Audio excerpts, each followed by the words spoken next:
conversa que eu tive numa palestra que eu dei umas semanas atrás, eu perguntei assim, vocês acham que as pessoas deviam contar que tem HIV? Aí todo mundo, sim, foi unânime. Aí eu virei e falei o seguinte, você transaria com uma pessoa que te contasse que tem HIV? Aí a maioria falou, não. Eu falei, então como que uma pessoa que quer ter uma vida sexual saudável e tranquila vai contar que ela tem HIV? Eu falei, e a necessidade de prevenção é individual.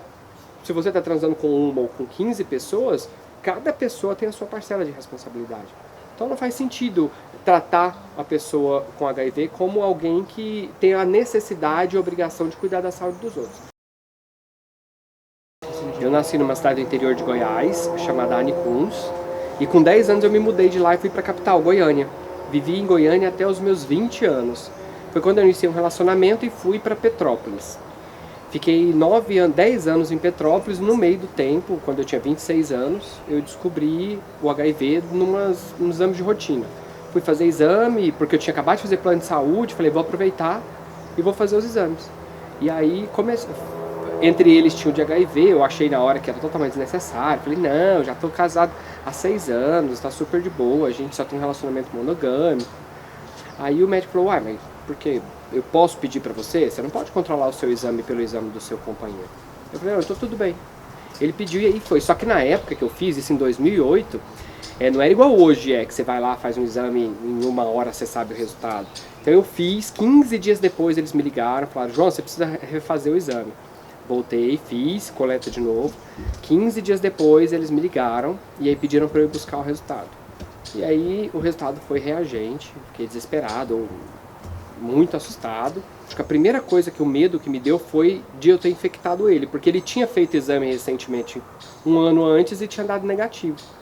E aí eu falei, pronto, infectei meu companheiro. Agora, como aquilo tinha acontecido, eu não entendia. Porque eu já estava 6 anos com ele, a gente tinha um relacionamento fechado, e só nós dois tínhamos relação sexual. E aí na minha cabeça veio aquela coisa assim, pô, se eu já estou há 6 anos com HIV, eu posso estar morrendo. Né? Então eu preciso ver o que está acontecendo. Aí na hora eu liguei para ele, falei, olha, aconteceu isso, você precisa fazer um exame e a gente precisa ver isso agora, desesperado. Ele foi um super companheiro, e aí ele foi atrás comigo, a gente fez os exames, e aí quando saiu o resultado eu olhei o dele antes do meu. E aí era o Western Blot, que era um exame que fazia na época, que era um confirmatório. E aí fui e verifiquei o exame dele, o dele deu negativo, eu fiquei mais tranquilo. E aí quando eu fui fazer o meu, eu já meio que tinha uma certeza, que aí eu já tinha estudado sobre isso. Já tinha procurado informações, já sabia dessa confirmação toda. Quanto tempo demorou para você conseguir falar assim, conviver tranquilo com isso e conseguir falar abertamente sobre isso, se aceitar mesmo? Quando eu descobri, a minha vontade era contar para todo mundo. Porque eu tenho uma capacidade de resiliência muito, muito alta. Eu sou muito privilegiado, né, como eu sempre gosto de falar. Eu tenho muitos privilégios. Eu sou homem, branco, né, cisgênero, eu nasci numa família mais instruída um pouco, né, com relação à questão de sexualidade, de gênero. Tive a oportunidade de estudar, de trabalhar, de viajar, de conhecer pessoas que me amam. Então isso acabou me trazendo, me colocando num lugar muito mais fácil de aceitar algumas questões. E do HIV não foi diferente. Eu aceitei o HIV muito rápido, muito imediatamente. Assim que veio o resultado confirmatório, eu tive a certeza que aquilo era pro resto da minha vida e que eu ia ter que me cuidar. Uma coisa que eu sempre me peguei foi a evidência científica. Então eu sempre peguei firme nisso.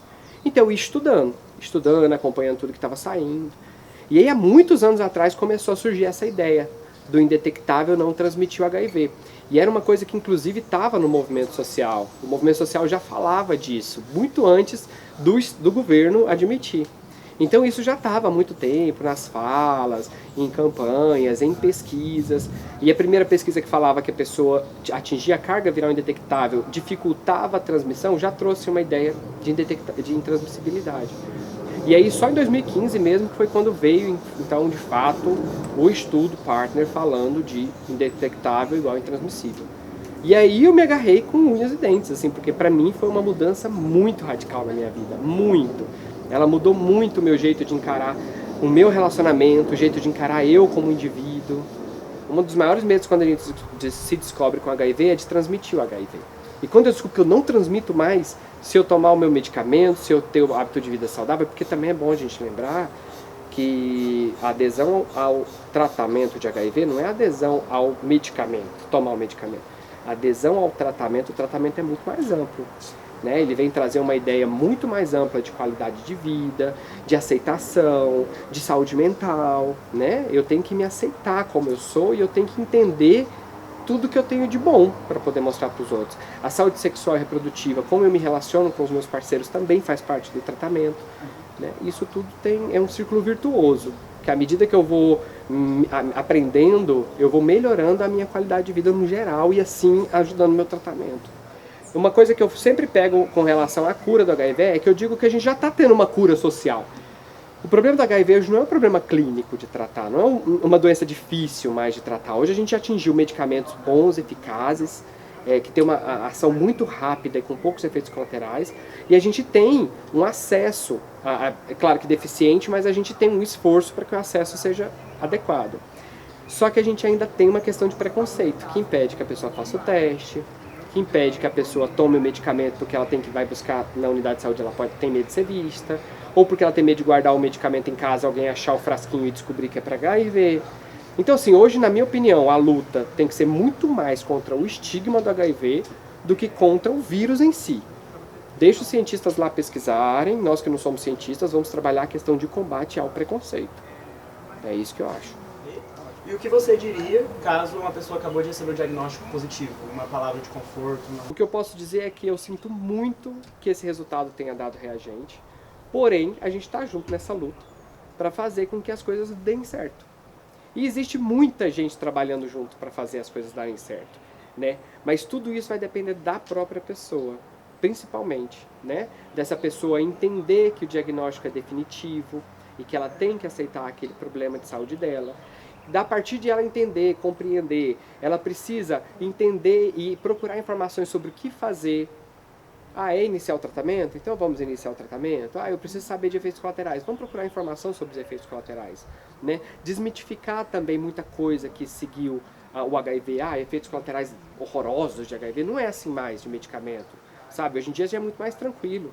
Então assim, vamos tentar viver bem, com calma, porque tudo pode ficar bem. É só a gente tomar as decisões mais adequadas pra gente. E para cada pessoa, para cada indivíduo, existe uma decisão que tem que ser tomada. Isso é uma questão muito individual. Eu não posso dizer que vai ficar tudo bem, porque eu não tenho controle sobre a vida dessa pessoa, e nem ela tem, né? Mas, a partir das decisões adequadas, ela pode ajustar a vida dela para uma coisa mais fácil e facilitar esse enfrentamento. Esquecer também a questão do preconceito, do autopreconceito. É muito forte. Hoje, o principal problema que faz com que as pessoas ou não se testem ou morram de AIDS porque teve um diagnóstico tardio ou deixou morrer de AIDS, da síndrome, é porque a pessoa não aceita o diagnóstico, porque ela não se vê dentro daquele mundo que ela criou de estigma. Né? Ela ainda acredita que o HIV é uma doença de puta, ela ainda acredita que o HIV é uma doença de bicha, ela ainda acredita que o HIV é uma doença de drogado. Mas não é, HIV é doença de qualquer pessoa que tenha sexo, que faça sexo. Então é isso.